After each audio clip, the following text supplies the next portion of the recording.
Hello, this is the my artefact episode number 238. आजची तारीख काय? 21 ऑक्टोबर 2015. आता वाजले करीब नियर अबाउट बापरे 23 वाजून 59 मिनिट, म्हणजे 1 मिनिट बाकी आहे. तर या आजची तारीख तर हेच आहे. हां, तर आज स्पेशल काय? आज सर्वात स्पेशल आहे की मला जी स्टोरी भेटली कॅमेराबद्दल.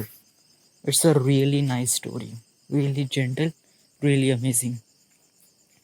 या फिल्ममध्ये काय आहे की एक फोटोग्राफर, त्याचं काम आहे फोटोग्राफी करणं, वाईल्ड लाईफ फोटोग्राफर. त्याचं नाव तर मी डिसाईड नाही केलं आहे, but that character I will play. तर त्याच्यात काय आहे की तो त्याचं असाइनमेंट, एक वाईल्ड लाईफ फोटोग्राफरचं एक असाइनमेंट असते. असाइनमेंट कंप्लीट करून तो आपल्या प्रोडक्शन हाऊसमध्ये जाते. मग तिथे त्याला नेक्स्ट असाइनमेंट भेटते, पण ज्याला सुट्टी पण नव्हती, कारण त्याच्या कोणत्या गर्लफ्रेंड और फॅमिली स्टाफसाठी तर ते भेटू शकत नाही, कारण त्याला नेक्स्ट असाइनमेंट होता ते त्याला नियर अबाउट 2 हप्त्यामध्ये, सॉरी 1 महिन्यामध्ये कंप्लीट करायचं होतं. आणि ते असाइनमेंट असं होतं की एक पिक्चर आहे ज्याच्यामध्ये इंडियाचा व्ह्यू आहे. म्हणजे त्यात असं सांगितलं गेलं आहे की रायटर चेतन भगत, त्याची बुक आहे, तर त्या फ्रंट पेज कवरसाठी त्याला एक फोटो पाहिजे जो रेप्रेझेंट करते होल इंडिया. भारत कसा आहे, आणि त्याची एक पिक्चर. तर भारताची पिक्चर काढणं म्हणजे काही सिम्पल गोष्ट नाही. भारताचा पिक्चर म्हणजे काही नकाशा नाही. भारताचा पिक्चर म्हणजे त्यात culture, technology, other stuff gearing together and make things, अशा प्रकारची त्यांची एक, म्हणजे ऑल ओव्हर सब्जेक्ट्सला हे करणं, स्टडी करणं आणि देन त्याची पिक्चर घेणं. It's a really amazing. तर या फोटोग्राफरला ते काम बिलकुल करायचं नसते, कारण मग त्याला सुट्टी पाहिजे होते, कारण नियर अबाउट 3 महिन्यानंतर तो आला आहे आणि ही इज व्हेरी टायर्ड. पण जे डॉक्टर बॉस म्हणतात की प्लीज हे काम तूच करू शकते, other than no one can do this. तर त्याच्यासोबत तो बॉस म्हणते की हा एक एक प्रायव्हेट हे देतो, गाडी देतो, सोबत ड्रायव्हर 24 आवर, तर you can do any one else. तर त्याच्यामध्ये एक ड्रायव्हर असतो, तो पण मेलच आहे character. He was Fazal. Is the name of character of binary code. तर हे दोघांची जर्नी आहे. या दोघांच्या जर्नीमध्ये त्याला काही मित्र भेटतात. याच्यामध्ये त्याच्या मोर्चा, डान्स म्हणजे लंगर, इकडलं तिकडलं पूर्ण एक एक इंडियन पिक्चर्स, म्हणजे एक पिक्चर ऑफ इंडिया रेप्रेझेंट करते ते एक फोटो, आणि त्याला फील करत आहे तो फोटोग्राफर आणि त्याच्या सराउंडिंग असलेले पीपल.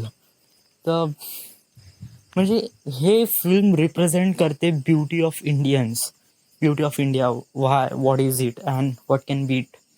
So that is. अजूनपर्यंत स्क्रिप्ट आहे, स्टोरी आहे, फुल प्रोग्रेसमध्ये सक्सेसफुल नाही झाली आहे, कारण it's a really long.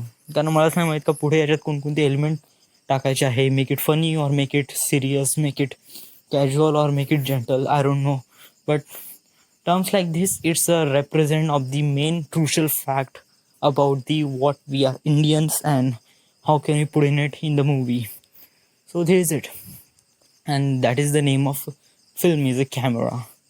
Means camera is a capture the picture, that not only a picture, that a picture is a represent all of us emotions and other stuff to make it things with each other, like that. So that is the movie. हे कशामुळे झालं मला, म्हणजे कशामुळे डोक्यात आली idea, आज सकाळपासूनच होती हे, म्हणजे की सकाळपासूनच कॅमेराबद्दल मी विचार करून राहिलो होतो. तर जे मला इंडियन ब्युटीसाठी भेटत नव्हतं सब्जेक्ट, तो मला आज भेटला. म्हणजे ॲक्च्युली मी 2-3 दिवसापासून याच्याबद्दल विचार करत होतो की याच्यात काय टाकावं. इंडियन ब्युटी तर ठीक आहे, पण इंडियन ब्युटी का टाकू, जोपर्यंत मी स्वतः फील नाही करत तोपर्यंत मी काय टाकू शकत नाही. तर आज कोइन्सिडन्सली असं झालं की मला आज थोडंसं रेल्वे स्टेशनमध्ये काम होतं. मग मित्र म्हणे चाल म्हणे थोडंसं आज ढोल ताशा आहे म्हणे, थोडंसं दुर्गादेव उठणार आहे, तर चला म्हणलं डझंट मॅटर. मला वाटलं 10:30-11 वाजले आहे तर माईट बी सब क्लोज वगैरे झालं असन.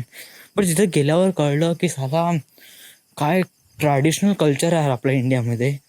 जेव्हा ते ढोल ताशे कानावर येते आणि जेव्हा एकदम डान्स करायला लागतो, it feels like really amazing. You are know म्हणजे डोकं काम नाही करत ना, नुसती बॉडी काम करते बेटा.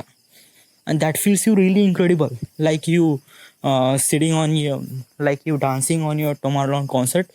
That is like that. म्हणजे ढोल ताशे is one of their kind of on their section, and DJ and all their stuff are much better on that section. So don't make it compare with it. म्हणजे यांना दोघांना compare नको करू का, हे कसे आहे काय आहे का, कोण किती चांगलं आहे कोण किती वाईट आहे. Everything all the elements get fix really amazing. That is it. तर याच्यामुळे मला एक ब्युटी कळली का, समजा जर आपलं हे मोर्चा अशा आहे, हे फक्त इंडियामध्येच होते बरं. बाकी कोणत्याच कंट्रीमध्ये असे काही लंगर हे काही होत नाही. एवढे फेस्टिवल्स दिवाळी वगैरे सगळं इंडियामध्ये होते. बाकी कोणत्याच अशा कंट्रीमध्ये असं काही festivals hardly, even just Christmas आहे फक्त तिथे, बाकी तर काही आहेच नाही.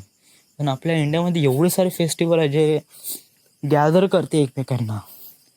तर हे एक प्रकारे एक जर्नी आहे जी इंडिकेट करते की India, what is it India. So that kind of feelings it this. आज जिम होती, जिमला गेलो होतो सकाळी, जिमवरून आलो. देन काहीच ना, आज हे झालं थोडंसं क्लास झाला, खेळायला गेलो. Nothing, everything is get usual. Paper जवळून मिळाले, I should be study and I am doing it that. Paper जवळ त्या मी अभ्यास करायला पाहिजे आणि मी ते करून राहिलो आहे. अजून दुसरं का चांगली गोष्ट झाली की जो मी खूप दिवसापासून बघून राहिलो होतो, जो माझ्या मोबाईलसाठी कवर, जे खूप दिवसांपासून आउट ऑफ स्टॉक होतं, कारण ते 99 रुपयाचं, 1200 रुपयाचं कवर फक्त 99 रुपयाला देऊन राहिले ते लोक. आणि त्यामुळे आज ते मला भेटलं. 99 रुपये आणि 40 रुपये सर्व्हिस टॅक्स, तो त्यामुळे 139 रुपये झाले. तर does it feel really amazing deals? So this is the end. This is the Artifact episode number 238. Right now we are at Wardha, Maharashtra. Feeling really amazing, man. Really amazing. I'm proud to be an Indian. Thank you.